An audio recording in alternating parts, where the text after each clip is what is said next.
Oke, kita mulai lagi ya. Sekarang di session mengenai timesheet. Lalu nanti dilanjutkan dengan attendance.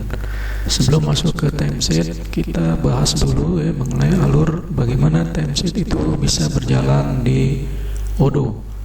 Ya, seperti kita tahu, timesheet itu adalah bagian dari aktivitas kegiatan pekerjaan sebuah proyek misalkan ya. Misalkan ada sebuah bagian yang memang harus dibuatkan timesheet-nya ya, mulai dari awal pekerjaan sampai selesai pekerjaan tersebut. Lalu nanti bagian-bagian mana saja yang dikerjakan oleh masing-masing tim. Ya, karena ini juga ada kaitannya dengan project ya ini. Jadi bisa juga dia dibagi menjadi beberapa bagian ya gitu.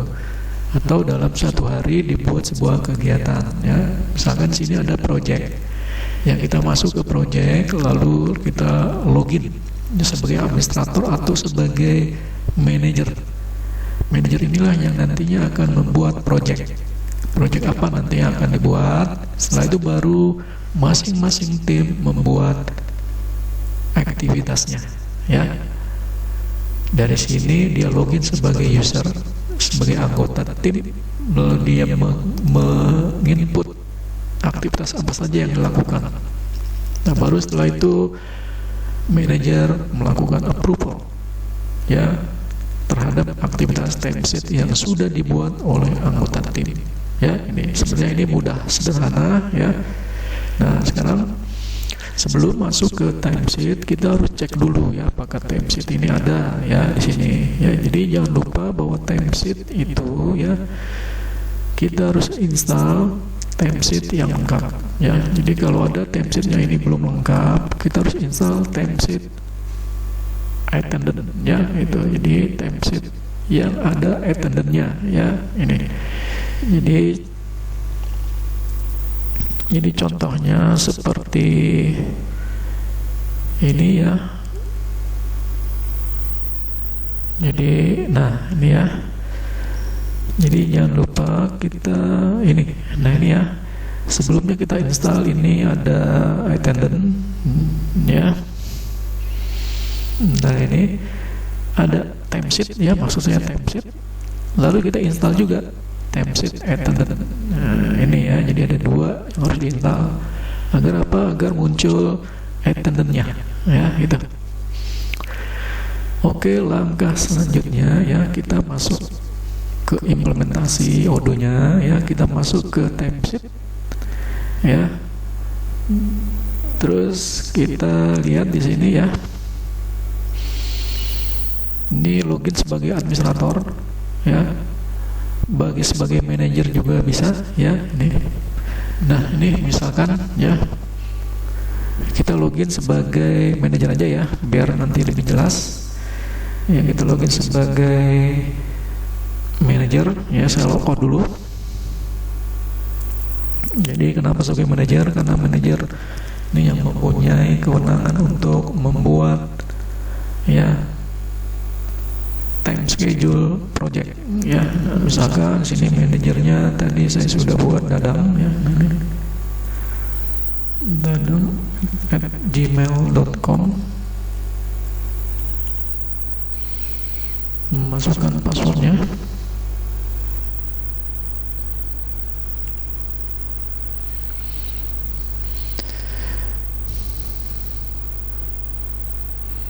Nah ini tidak connect, passwordnya salah kalian 1 2 3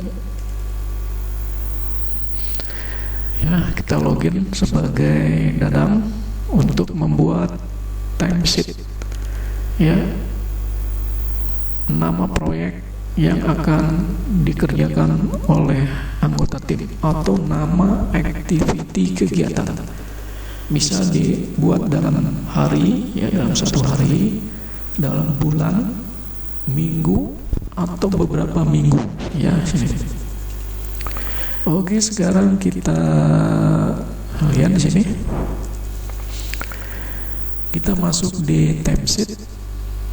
Nah, setelah itu baru kita lihat ya. Di sini ada my current timesheet ya. My timesheet detail activity.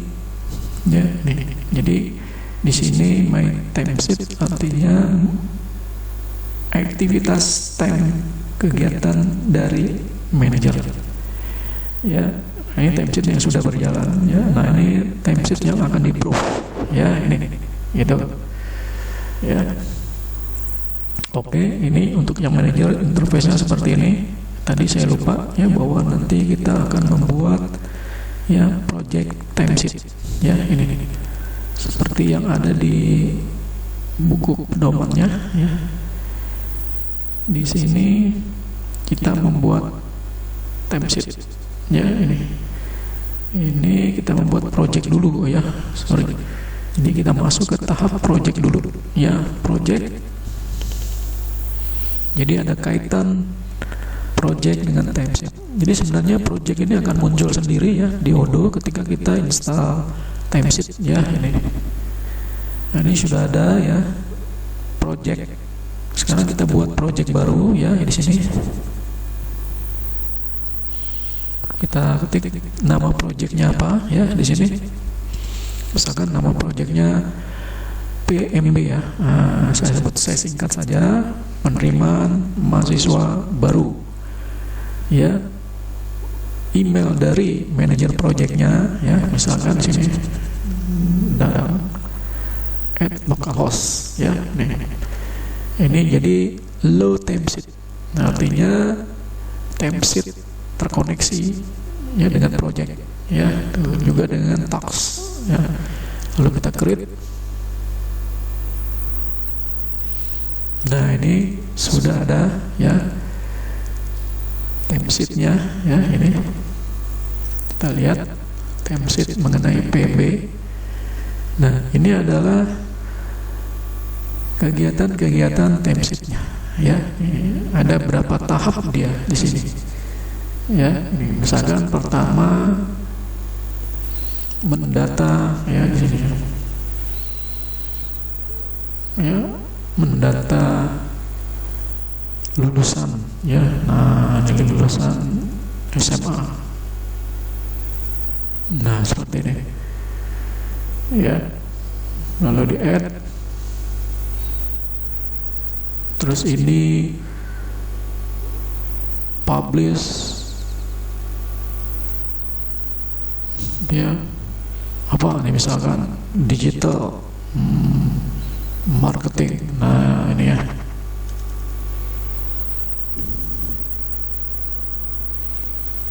Nah, itu ya, dan seterusnya. Nah, ini tahapan proyeknya. Nah, kalau sudah yakin baru kita ya. Nah, ini kegiatan-kegiatannya apa di sini, detail-detailnya ya. Ini. Oke, ini kalau sudah ya, kita masuk ke timesheet tim dari proyek tersebut ya. Nah, kita logout dulu ya.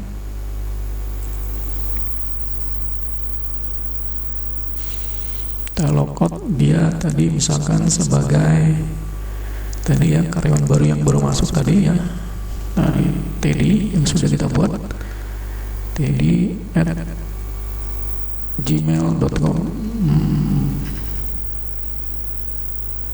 Apakah sudah dibuat belum ya usernya? Kita login satu.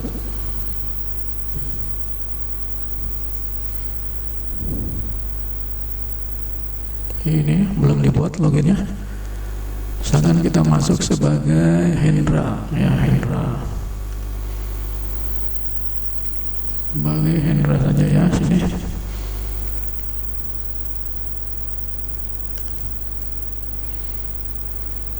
Kita login.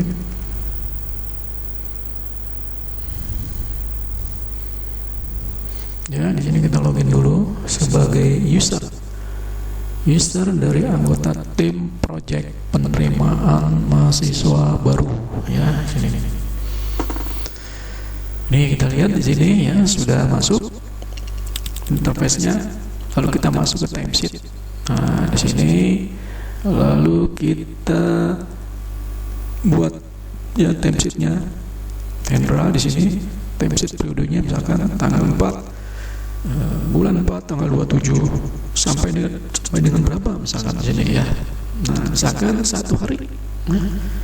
Nah, 1 hari di bulan April melakukan kegiatan aktivitas ya di sini. Dalam 1 hari apa saja kegiatan yang dia lakukan? Ya. Di sini ya, misalkan ya. Karena di sini belum ada ya. Kita lihat sini nih summary-nya, activity-nya PMB ya. PMB, terus detailnya apa ya, kita buat.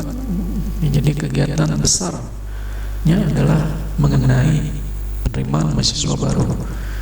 Terus detailnya apa saja dalam 1 hari tersebut ya, dan di tanggal 27 bulan 4 ya, description misalkan mendata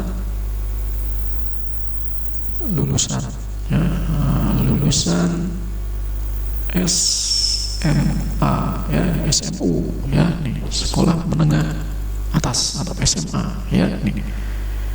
Terus proyeknya jangan lupa tadi PMB ya, berapa jam ya kegiatan tersebut akan dilakukan ya, misalkan 2 jam. Terus selanjutnya di tanggal yang sama juga ya,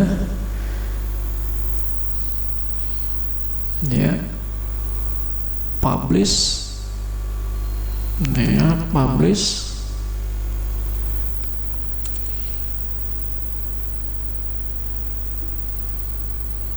brosur. Nah ini ya, banner ya, misalkan ya banner digital ya di sosial media ya, baik itu di Facebook, Instagram dan lain-lain ya. Berapa jam ya, dari mulai membuat brosur sampai publish misalkan dia bisa membuat 4 jam misalkan ya. Ini ya, sorry ya, ini 04 ya, karena pekerja sehari itu 8 jam ya, masih ada sisa 2 jam sini. Lalu kita save ya, lalu di save. Nah ini sudah di record. Nah setelah itu baru submit to manager ya. Ingat Hendra itu dia manajernya siapa di sini ya. Nah misalkan manajernya tadi Dadang misalkan ya, nah, submit to manager, dia secara otomatis akan tersubmit ke manajernya, tinggal dia menunggu approval ya. Ini ya, kalau kita lihat di sini ya, tinggal menunggu approval. Nah ini my timesheet ya, the waiting approval, menunggu approval dari manajernya. Nah ya, jadi jelas manajer membuat project, anggota tim membuat sebuah timesheetnya ya. Lalu kita logout sebagai Dadang tadi ya.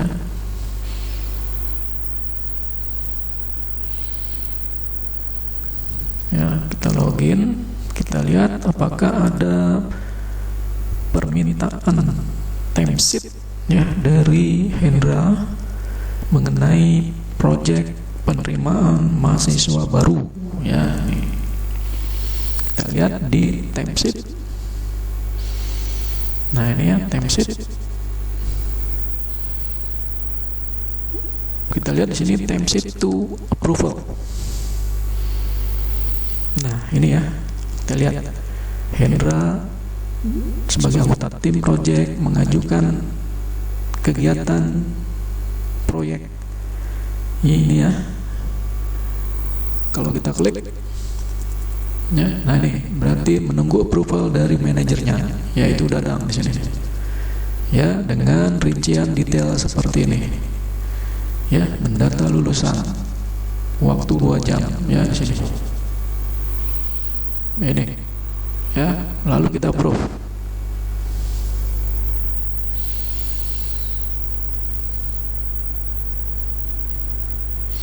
ya. Nah itu sudah di approve ya.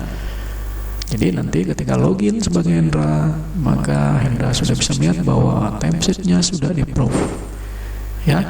Nah sekarang bagaimana? Sekarang ke session yang selanjutnya, yaitu mengenai attendance ya. Nih. Attendant ini berkaitan dengan presensi kehadiran masuk dan presensi keluar, pulang ya, pulang kantor misalkan ya, ini attendant ya. Kalau lihat attendant, jadi hanya presensi aja ya. Jadi dalam melakukan presensi jangan lupa ya, ada dua model di sini ya, di configuration-nya di sini ya. Ini hanya ada di interface sebagai manager dan administrator. Kalau sebagai user ini tidak ada konfigurasi. Jadi employee melakukan presensi dengan menggunakan PIN ya. Nanti PIN-nya otomatis ada di HR setting ya. Terus employee melakukan presensi ya di sini. Artinya di sini tidak menggunakan PIN, kalau di sini menggunakan PIN ya. Ini artinya itu. Jadi PIN-nya nanti ada di setiap user ya, di HR setting nanti ya. Nah ini juga kalau ini tidak menggunakan PIN ya, ini. Nah kita play ya, selesai pekerjaan ya itu.